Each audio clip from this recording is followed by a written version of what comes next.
জুনায়েদ সাকিব। এখন বক্তব্য রাখছেন জুনায়েদ সাকিব।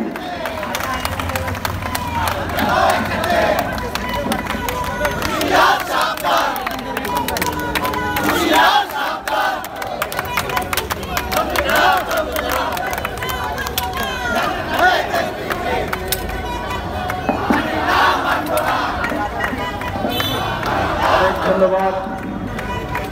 আমাদের হাতে সময় কম, আমরা অত্যন্ত সংক্ষেপে আমাদের সমাবেশ করব। আমাদের মূল লক্ষ্য আজকে বিক্ষোভ মিছিল করা। সহযোদ্ধা সম্মানিত সভাপতি ভাসানী অনুসারী পরিষদের আহ্বায়ক বীর মুক্তিযোদ্ধা শেখ রফিকুল ইসলাম বাবলু, গণতন্ত্র মঞ্চের নেতৃবৃন্দ, প্রিয় সাংবাদিক ভাই ও বোনেরা এবং আপনারা যারা শুনছেন, বাংলাদেশে এখন যিনি প্রধানমন্ত্রীর পদ দখল করে আছেন, সংসদে দাঁড়িয়ে বললেন ট্রানজিট দিলে ক্ষতি কি তিনি জানেন না। আমরা পরিষ্কার করে বলি, বাংলাদেশে এমন একটি সরকার আছে যে সরকার ভোট ছাড়া, তারা এখন আর দেশের ক্ষতি কি এটা আসলেই জানে না। জানে, তারা একটা জিনিস কেবল জানে, কিভাবে গদি রক্ষা করতে হবে। গদি রক্ষার জন্য সমস্ত কিছু উজাড় করে দিলেও তাদের কোনো অসুবিধা নেই।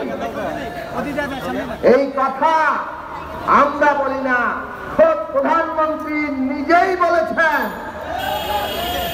তিনি বলেছেন যদি বঙ্গোপসাগর দিয়ে দেই, সেন্ট মার্টিন দিয়ে দেই, তাহলে ক্ষমতায় থাকতে পারি, গদিতে থাকতে পারি।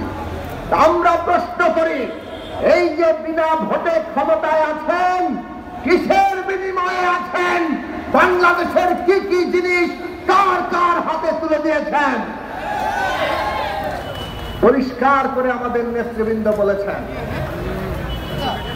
ওই কানেক্টিভিটি, ট্রানজিট, এইসবের নাম করে ভারতকে করিডোর দিচ্ছেন।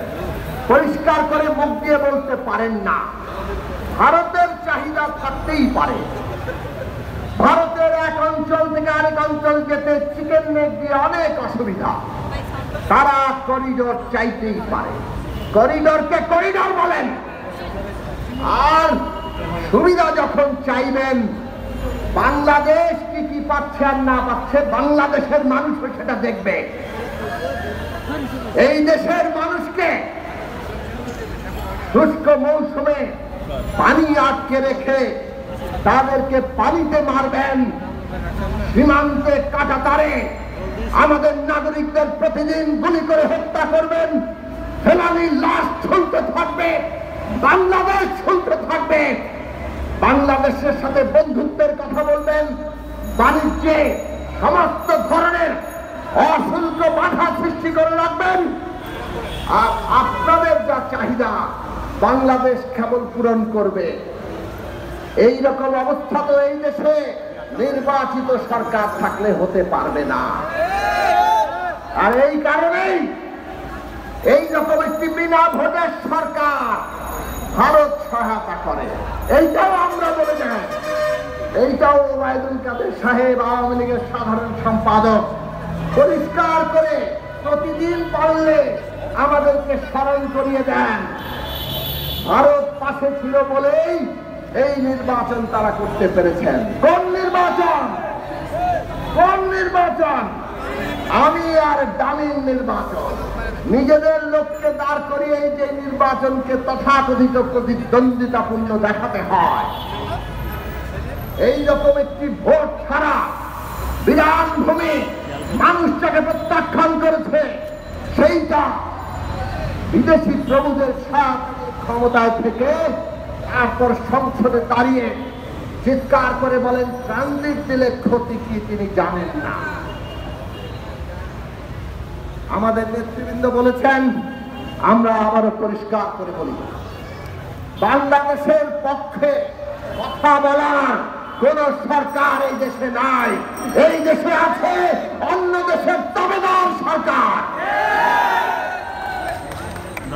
বন্ধুরা আমার, এই যে একজন পররাষ্ট্রমন্ত্রী নিয়োগ করেছেন, যিনি প্রায় প্রতিদিন উনি যে আছেন এইটা আমাদের জানান দেন নানান কিছু বলে, বেশিরভাগই হাসি তামাশার কথা।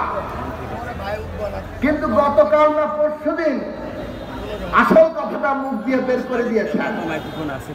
বললেন তিনি প্রধানমন্ত্রী ভারত সফরে গিয়ে ভারতের প্রধানমন্ত্রী নরেন্দ্র মোদীর কাছে চীন সফরের কথা বলেছেন এবং ভারতের বাংলাদেশের প্রধানমন্ত্রী চীনে যাবে এটা নিয়ে ভারতের কোনো আপত্তি নেই। আর কিছু বলার দরকার আছে? বাংলাদেশ কি স্বাধীন সার্বভৌম দেশ? এই দেশের প্রধানমন্ত্রী পৃথিবীর যে কোনো দেশে যাবে, অন্য কোন দেশের অনুমতি লাগবে?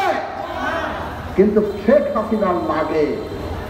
শেখ হাসিনার অনুমতি নিতে হয় এবং তিনি ভারতের প্রধানমন্ত্রীর কাছে চীন যাওয়ার অনুমতি নিয়ে এসেছেন। এই হচ্ছে 53 বছরে মুক্তিযুদ্ধের বাংলাদেশের অবস্থা। এই জন্য আমরা বলি একটা দেশে যদি ভোট না থাকে, নির্বাচন না থাকে, সেই দেশের গণতান্ত্রিক রাজনৈতিক ব্যবস্থা যদি জনগণকে ঐক্যবদ্ধ রাখতে না পারে, তাহলে সেই দেশের সার্বভৌমত্ব থাকে না। বিদেশি প্রভুর দয়ায় যারা ক্ষমতায় আছে তারা এইভাবে অনুমতি নিয়ে নিয়ে সব কাজ করে। উনি নাকি উন্নয়নে ভাসিয়ে দিচ্ছেন। এখন ব্যাংকের রিজার্ভ কত? বাংলাদেশ ব্যাংকের রিজার্ভ এমন তলানিতে যে ঠেকছে আমদানি করতে পারবে না। $100 বিলিয়ন বাংলাদেশের জনগণের ঘাড়ে বৈদেশিক ঋণ চাপিয়েছে। আর উনি চীন যাচ্ছেন আরো $20 বিলিয়ন ঋণ আনার প্রস্তাব নিয়ে। ক্ষমতায় আবার বসে উনি প্রথম দশকাতে $20 বিলিয়ন চাইতে যাচ্ছেন। ইতিমধ্যে যা ঋণ তার 5 ভাগের 1 ভাগ ঋণ এক সফরে তিনি চান। অর্থনীতি কোন জায়গায় নিয়ে এসছেন বুঝেছেন? আমাদের দেশের নাগরিক প্রজন্ম থেকে প্রজন্ম ধরে তাদের ঘরে এই বৈদেশিক ঋণ চাপিয়ে দিতে চান। আর এই ঋণ এনে কি করেন? সব খবর ফাঁস। জেনারেল আজিজ, বেনজির, মতিউর, এই সমস্ত রাষ্ট্রের কর্তা ব্যক্তিরা যারা এই শেখ হাসিনা সরকারকে বিনা ভোটে ক্ষমতায় রেখেছে, তাদেরকে অবাধে লুটপাট করার সুযোগ তারা দিয়েছেন। ঋণ করবে, ঋণ শোধ করতে হবে আমার আপনাকে, আমাদের সন্তানদেরকে। আর লুট করবে আজিজরা, বেনজিররা, মতিউররা। পুলিশ বাহিনীর কর্তা ব্যক্তিদের এক একজনের দুর্নীতি ফাঁস হয়, এনবিআর এর ফাঁস হয়, এমনকি সেনাবাহিনী দেশের স্বাধীনতার সার্বভৌমত্ব রক্ষার গুরুত্বপূর্ণ প্রতিষ্ঠান, আজকে তার সেনাপ্রধান পুরো সেনাবাহিনীকে কলঙ্কিত করে ফেলে। এই অবস্থা তৈরি করছে কে? শেখ হাসিনা নাকি কাউকে ছাড় দেন না। 18 সালের পরে এই জেনারেল আজিজ বলেছিল এইরকম নির্বাচন নাকি তিনি দেখেন নাই। বেনজির সাহেব 14 থেকে 18 দুইটা নির্বাচন গুম খুন নির্যাতন করে সমস্ত বিরোধী দলকে দৌড়ের উপর রেখে জেলে ঢুকিয়ে তারপরে নির্বাচন পার করিয়েছেন। তখন তো বেনজির আহমেদ, জেনারেল আজিজ তারা কার লোক ছিল? এদের তৈরি করেছে কে? শেখ হাসিনা। এদের তৈরি করেছে কে? এই বিনা ভোটের সরকার। কাজেই বাংলাদেশের সমস্ত রাষ্ট্র ক্ষমতায় প্রতিষ্ঠানগুলোর কর্তা ব্যক্তিরা আজকে এই সরকারকে বিনা ভোটে ক্ষমতায় রেখে বাংলাদেশের মানুষের, আমার আপনার রক্ত শুষে দিচ্ছে। বাজারে গিয়ে গরিব মেহনতি মানুষ আজকে কোনো কিছু কিনতে পারে না, চাল, ডাল, আলু, তেল, লবণ। আর সিন্ডিকেট ওয়ালারা সব আপনার আমার পকেট থেকে শুষে নিচ্ছে। সরকার এক মরণ খেলায় নেমেছে। ক্ষমতায় থাকার জন্য মানুষকে তারা যেকোনো ভাবে বলি দিবে, হত্যা করবে, গুম করবে, দেশ ধ্বংস করবে। ক্ষমতা তারা ছাড়বে না। ওই যে ছাত্ররা আজকে নেমেছে কোটা সংস্কারের জন্য আন্দোলন করেছিল 18 সালে, প্রধানমন্ত্রী কোটা বাতিল করেছিলেন। আবার এখন কোটার পরিপত্র, ওই বাতিলের পরিপত্র বাতিল করে দিয়ে কোটা ব্যবস্থা বহাল করছেন। আন্দোলন করছে আবার শিক্ষার্থীরা। ওবায়দুল কাদের সাহেব নেমে পড়েছেন, আওয়ামী লীগের লোকেরা নেমে পড়েছে ছাত্রদের আন্দোলনকে বিভ্রান্ত করার জন্য, মানুষকে বিভ্রান্ত করার জন্য। তারা বলছে এর মধ্যে নাকি বিরোধী দল ঢুকে গেছে।